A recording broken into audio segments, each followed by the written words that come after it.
이번 시간에는 팔란티어의 과도한 주식 보상 비용과 지분 희석에 대해 자세히 알아보고 회사가 어떻게 변화하고 있는지에 대해서 이야기해 보도록 하겠습니다.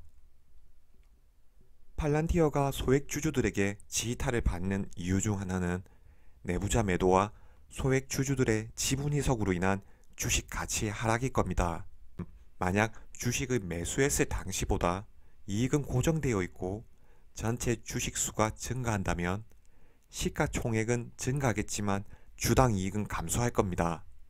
개인적인 의견으로 팔란티어에게 사실 내부자 매도가 큰 문제가 되지는 않는다고 생각합니다.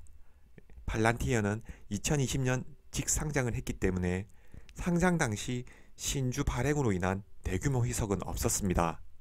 따라서 상대적으로 다른 회사 대비 기관 비중이 낮고 이해관계자들에 대한 주식 비중이 높습니다. 팔란티어 임직원들은 오랜 기간 동안 낮은 보수 대신 주식 보상으로 급여를 대신해 왔습니다.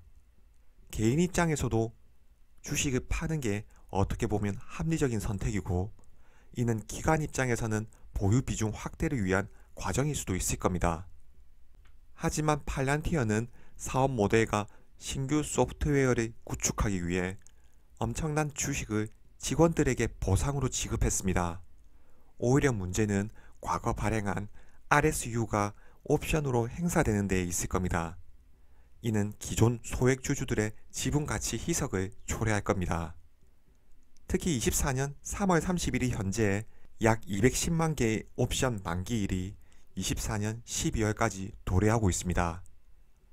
많은 보유자가 올해 만료 이전 옵션을 행사할 것으로 예상됩니다. 옵션을 행사할 경우 보유자는 클래스 A 또는 클래스 B 보통주 주식을 받게 되고 이후에 해당 주식을 매각할 수 있습니다. 이는 1분기 분기 보고서에 나와 있는 내용이니 정확한 내용일 겁니다. 올해 좋은 실적에도 주가가 25불 아래에서 횡보하고 있는 것도 이것 때문일 겁니다.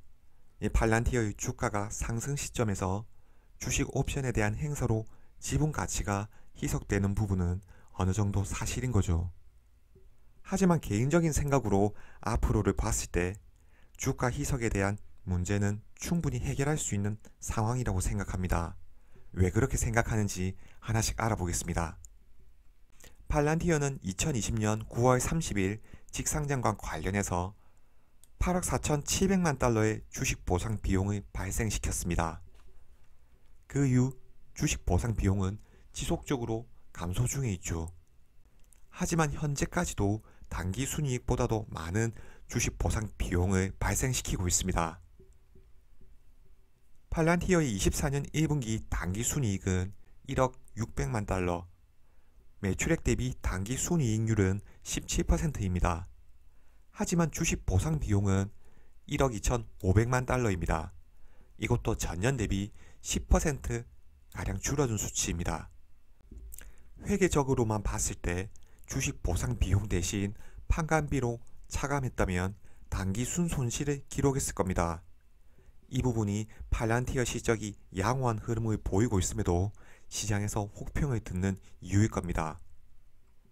팔란티어 직상장 구조로 인한 주식 보상 비용의 필요성과 주식 보상 비용 추세가 완화되고 있다는 점은 언급하지 않겠습니다. 과거 영상에서 관련 내용은 자세히 설명드렸습니다. 그럼 현재의 성장이 앞으로 지속되고 주식 보상 비용이 현재 수준으로 유지가 된다면 어떻게 될까요? 해당 장표는 지난 시간 사용했던 상업 매출과 정부 매출의 증가 추세에 가중평균 주식수, 주식 보상 총액을 추세로 표현한 표입니다. 24년 1분기 단기 순이익은 17%를 기록했습니다. 이 수치는 현재 비용 통제 후 매출 증가에 따른 영업 레버리지가 발생하는 구간인 점을 감안할 때 미래 수치로는 보수적인 값일 겁니다. 매출 총이익률이 80%가 넘고 핵심 제품군이 완성된 상태에서 팔란티어는 앞으로 더 높은 이익률을 기록할 겁니다. 가중평균 주식수는 희석화된 수치를 사용했고 매년 10% 증가하는 것으로 가정해 보겠습니다. 주식 보상 비용은 분기당 들쭉날쭉한 면이 있지만 분명 연간으로 보면 감소 추세입니다. 하지만 매년 5% 증가하는 것으로 가정해 보겠습니다. 표를 보면 24년까지 주식 보상 비용이 단기 순이익을 초과하지만 25년부터는 단기 순이익 값이 주식 보상 비용을 뛰어넘고 격차도 커지는 것을 알 수 있습니다. 주당 순이익도 추세적으로 개선될 수밖에 없을 겁니다. 이 가정은 매출 성장률과 단기 순이익을 지난 분기 값을 사용한 값으로서 앞으로의 팔란티어 성장률과 이익 개선율을 감안했을 때 상당히 보수적인 값일 겁니다. 팔란티어가 임직원에게 부여하는 주식 옵션은 RSU입니다. 양도제한부 주식이고 일정 재직기간과 조건을 충족해야 주식으로 부여가 됩니다.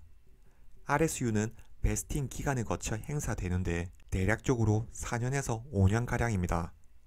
올해 상당한 옵션 행사 물량이 있는 것도 2020년 상장 당시 발행한 옵션이 큰 역할을 했습니다.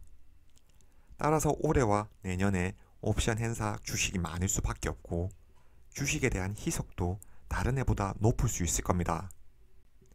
하지만 주식이 희석된다고 하더라도 희석되는 비율보다 성장이 더 빠르다면 성장률과 희석 비율 간의 차이는 분명 주주가 가져갈 수 있을 겁니다. 따라서 매출액 성장률이 희석 비율보다 훨씬 크게 증가한다면 주당 순이익은 매출액 성장률보다 훨씬 빠르게 개선될 수 있기 때문에 주주들이 가져갈 수 있는 몫도 커질 겁니다. 팔란티어는 이번 1분기 분기 보고서에서 직원들에 대한 새로운 보상 정책을 도입했습니다. 직원들에게 4,400만 개의 SAR 주식 평가권을 부여했죠. SAR은 특정 조건이 충족되면 직원들에게 주가와 목표치의 차액을 현금으로 받을 수 있는 권리를 부여해서 인센티브를 제공하는 방법입니다. 임직원들의 목표와 주주의 목표를 연결하기 위해서죠. 부여된 SAR 행사 구조는 다음과 같습니다. 5년 이상 근무해야 하고 주가 목표는 $50이죠. 그리고 SAR 한 개당 최대 $20의 차액을 받을 수 있습니다. 즉 임직원은 회사에서 5년 근무한 후 주가와 $50의 차액을 받을 수 있고 SAR당 한도는 $20입니다. 예를 들어 현재 SAR을 부여받고 2029년 주식이 50불이면 SAR 가치는 0원입니다. 주가가 $60이면 SAR당 $10를 받을 수 있고 70달러이면 $20를 받습니다. 그리고 100달러이면 이것도 20불을 받습니다. 최대 한도가 $20이기 때문이죠. 결국 앞으로의 주식 보상 체계가 주가에 연동되어 있고 임직원은 5년 내에 주가가 70불이 되어야 자신이 보유한 SAR 가치가 극대화될 겁니다. 이러한 방식으로 SAR은 직원의 비즈니스 성과를 결과적으로 주식에 맞춰 직원들에게 인센티브를 제공하는 방법입니다. 현재 주가가 주당 $20에서 2029년까지 $50에 도달하려면 주식이 연간 20%씩 성장해야 합니다. 이는 S&P 500 평균 수익률의 약 2배에 해당합니다. 그러나 $50 가격에서는 SAR이 실행은 가능하겠지만 여전히 가치가 없습니다. 주당 $70의 최대 지급액에 도달하려면 주식이 연간으로 최대 28% 증가해야 합니다. 현재 팔란티어의 매출 성장률이 20% 수준이라면 주식이 연간 20% 성장하는 건 어느 정도 납득할 수 있는 수치일 겁니다. 하단에 있는 이익 부분은 더 큰 수치로 성장할 것이고 연간 5%가량의 희석 부분은 감당할 수 있을 겁니다. 하지만 SAR을 모든 혜택을 받으려면 즉 주가가 70불이 되려면 지난 분기의 21%보다 훨씬 더 높은 30% 이상의 성장을 달성해야 할 겁니다. 앞으로 확대될 주식 보상 정책에는 단순히 현금 대신 지급하는 주식 보상 비용, 경쟁사들에게 인재 유출을 막기 위한 보상 정책, 단기적인 제품군 완성을 위한 방어적 보상이 아닌 성장에 초점이 맞춰져 있다는 것을 알 수 있습니다. 그리고 제가 드리고 싶은 말씀도 여기에 함의되어 있습니다. 과거의 주식 보상에 대한 대가는 현재의 주가에 반영되어 있을 겁니다.